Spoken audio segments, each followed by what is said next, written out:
A man accidentally cut off one of his fingers while working but didn't notice at the time. The finger ended up being packed into a can, and those cans were subsequently boxed and shipped to various supermarkets. To find the finger, the man bought many cans, spending all his savings at the supermarkets. The money quickly ran out and he gradually gave up searching for the finger. However, when he passed by a small store, he heard a familiar sound coming from inside. It turned out that the man had a habit of tapping on tables, and this severed finger also made a tapping sound. Thus, the man bought back the can, found the finger, and directly reattached it. The next morning, the man felt this finger frequently making nose-picking movements, but he never had this habit. Just then, he heard a familiar tapping sound next door. It turned out that the two of them had mistakenly taken each other's fingers. He was about to stick the finger into his nostril when the man saw this and rushed to stop him. The other person was also stunned that someone would stop him from picking his own nose. The man quickly snatched the finger and switched it back. To avoid such incidents from happening again, he quit his job and became a security guard. He fell in love with the saleswoman there but didn't expect that this girl was actually a weirdo. She had severe OCD, not only picking out dishes when eating, but also requiring table settings to be precisely arranged. If someone slightly misaligned something, she would immediately adjust it back.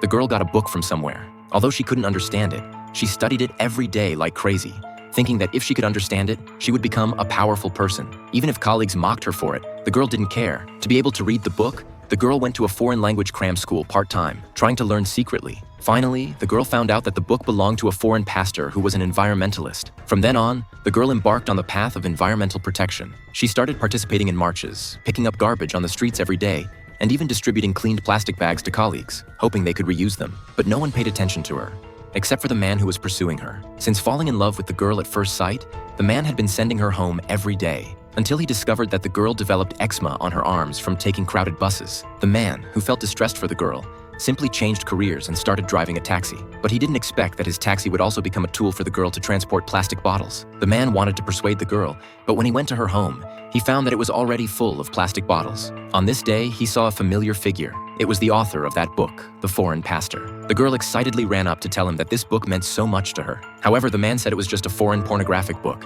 The girl instantly broke down. Heartbroken, she decided to leave this place. Upon learning this, the man directly collapsed.